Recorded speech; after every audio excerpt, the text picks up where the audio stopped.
Welcome to The Threshold, the podcast where we explore the hidden truths of ancient history and the unexplained.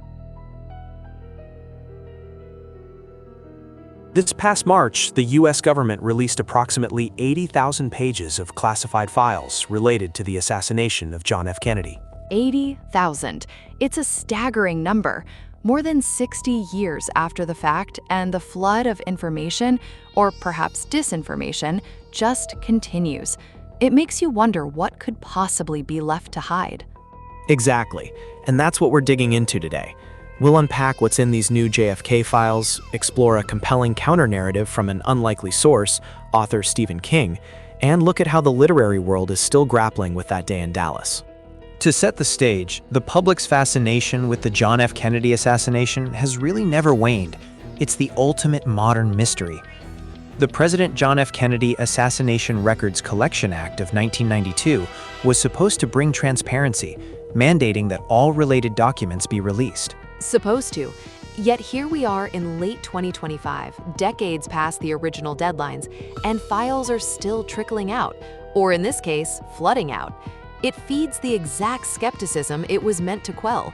There was a poll in 2023, and it found that 65% of Americans still doubted the Warren Commission's conclusion that Lee Harvey Oswald acted alone. And that doubt is the fertile ground we're operating in. Remember, before this year's massive release, we had about 13,000 documents released in late 2022. By 2023, the National Archives said 99% of the documents were public, but that remaining 1%, about 4,600 files, was what everyone was focused on. That's the context for the executive order this year. Which brings us to the main event.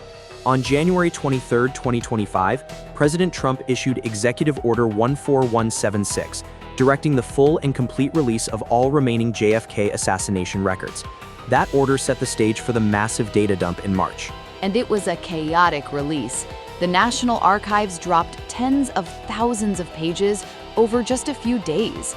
On March 18th alone, there were two huge batches, one with 32,000 pages and another with 31,400. It's an overwhelming amount of data for anyone to sift through. Absolutely. And the key question everyone has is, was there a smoking gun? Did we find the definitive answer? The early analysis from outlets like the Washington Post says no. There's nothing that fundamentally overturns the lone gunman conclusion.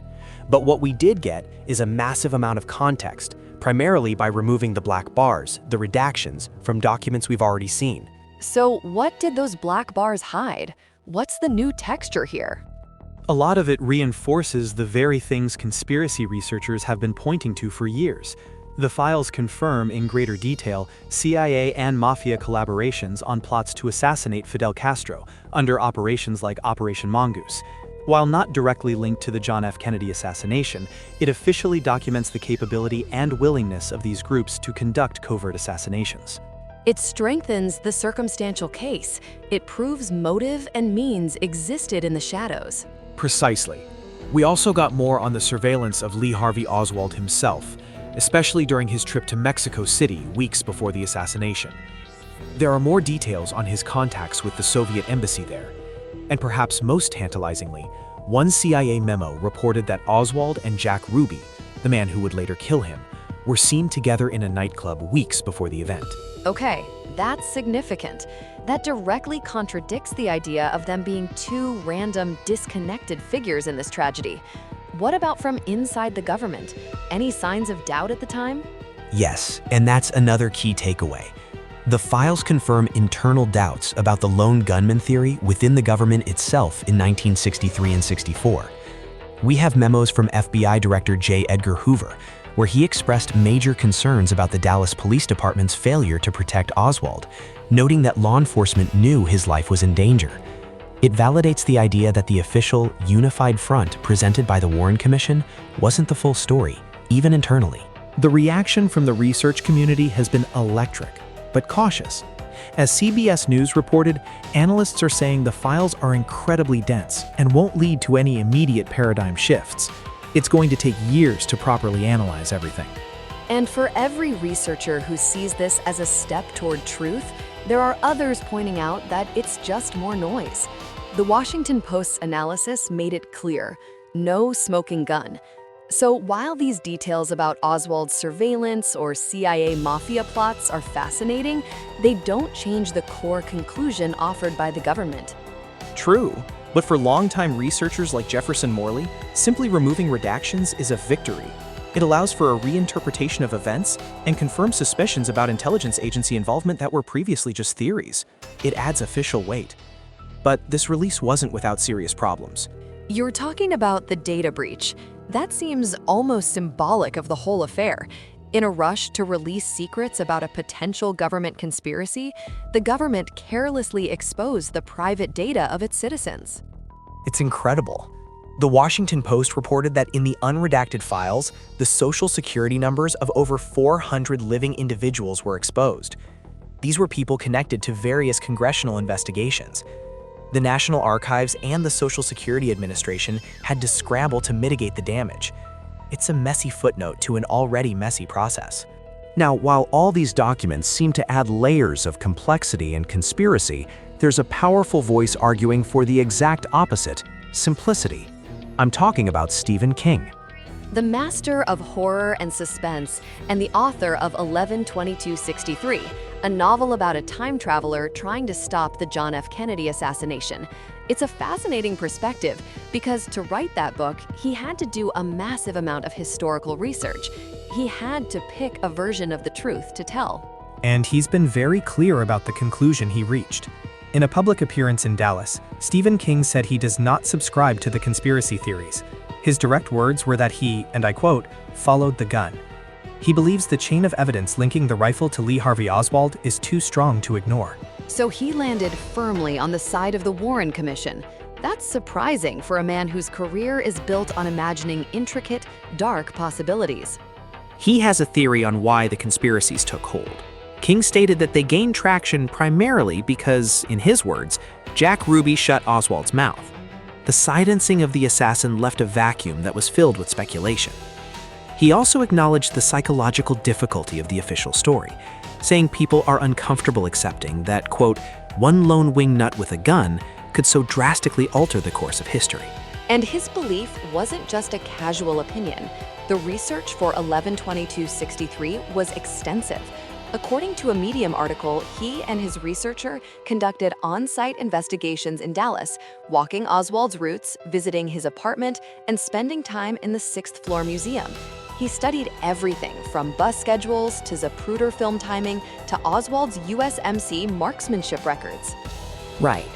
King said he personally, quote, saw the chain of evidence, the rifle, the palm print, the curtain rod bag, and Oswald's behavior before and after the shooting.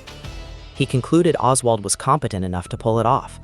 After all that, he dismissed the conspiracies. So you have this incredible split. On one side, the 2025 document releases are adding official fuel to the fire for those who believe in a complex plot involving the CIA, the Mafia, and who knows who else. The government's own files paint a picture of a world where such a conspiracy was, at the very least, plausible. And on the other side, you have a master storyteller like Stephen King, who dug into the same raw data, the same locations, the same evidence, and came to the simplest conclusion. It was Lee Harvey Oswald acting alone.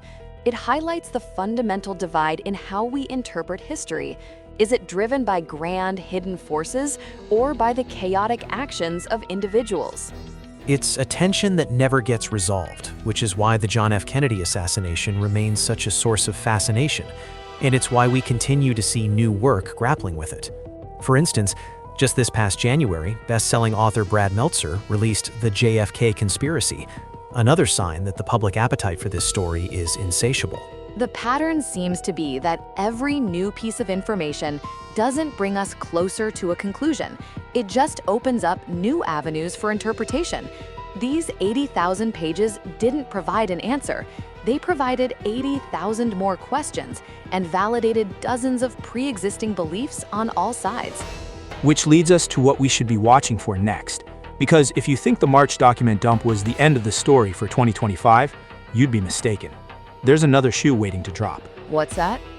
According to the Associated Press, on February 11th of this year, the FBI announced it had uncovered 2,400 previously unknown records related to the JFK assassination.